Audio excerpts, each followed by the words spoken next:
आदिवासी सावता सेचेद लाकचार सेमलेद मुलुग सेमलेद पाहटा सेद खन जहाँ बिनिट हुयुग कना ऑल इतुन बिनिट ओना ऑल इतुन बिनिट रे पिया हाटिंग ते हाटिंग कना प्रिपरेटरी प्रोग्राम कोर्स कटी गिद्रा को लगाते सावते जहाँ सर्टिफिकेट कोर्स और डिप्लोमा कोर्स नियो पिया कोर्स रे बिनिट नेस हुयुग कना बांहटिंग मिदनापुर डिस्ट्रिक्ट सुत्रेट गमके मन सिंगरे मुर्मू गमके बन नाम आकादेया उनी ठेन खन गेबन बाडाया ओना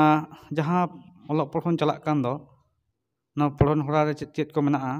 साथ ना पढ़ाव काते अब ओका जगह रे मन कामी रे बन लगाव दा से बांग से उनको ओका लगा काते को सेलेक्ट दाड़िया ओना खन गे मिद ते बन बाडाय नामा जा गमके जोहार गे नवा चे चंपा ऑफिशियल पाटा से खन जोहार आम दो नवा लई ताबन में नेस बिनिट तीसो होयुग कान ताबना नेसा नवा 2024 साल रिया जा ऑल तीन बिनिट ओना दो दाराय कान ओना डिसेम्बर चांदो रिया 26 माहित इने तायम दो 2025 साल रिया 9 जनवरी और 12 जनवरी ना 29 डिसेम्बर 2024 5 जनवरी और 12 जनवरी हिलो नवा ठाड़ घटा आकना 2024 साल दा ऑल तीन बिनिट दो नुकु जहाँ नवा सीट सकाम को नामेद दो नवा तलाते उनको चेकन अवार्नेस हुयुग कना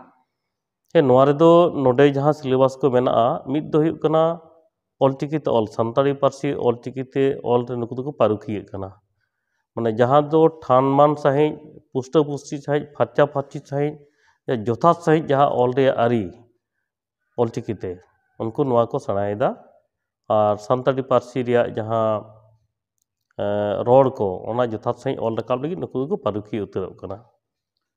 नवा सीट सकाम जहाँ को नामेदा नवा दो का करे कमी को लगा कान ताकोआ से उनका दो बांग लगा काना अदो नवा दो सुझे मुझे नवा दो डिग्री दो बांग कना तो नोडे ऑल इतुन जहाँ बिनिट हुयुग कान दो ओना दो पिया हाटिंग मेना Santali education board of West Bengal नितुम ते जहाँ आदिवासी सावता से लक्ष्यार सेमलेट उनिया मिटान दो सेचेद पार्टे मिटा हाटिंग कान तया अदा ओंडे खन पे लेकाना कोर्स चलाक कना मिद दो हुयुग कना चाचो डिडी जहाँ दो प्रिपरेटरी प्रोग्राम को मेता कना दोसार दो हुयुग कना सीट सकाम से सर्टिफिकेट कोर्स और तेसार दो हुयुग कना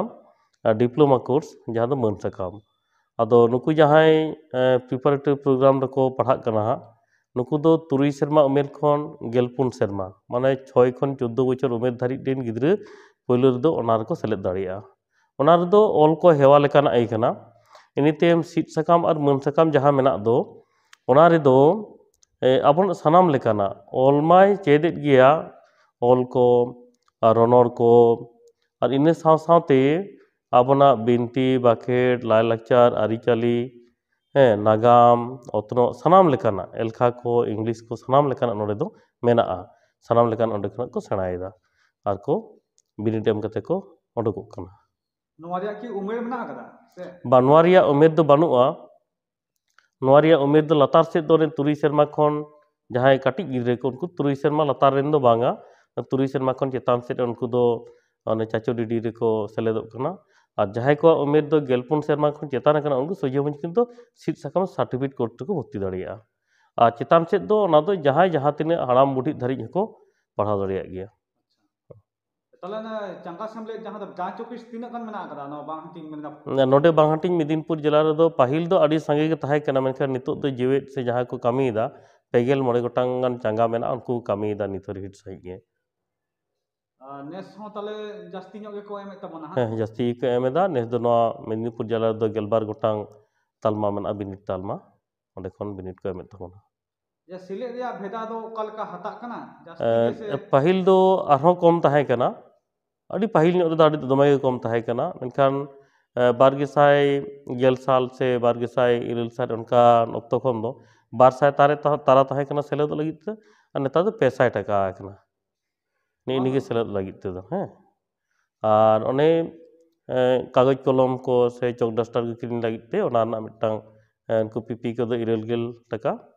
और सीट से काम को उनको 100 टाका कना तो दो इनेगे चढ़ाव गमा जोहार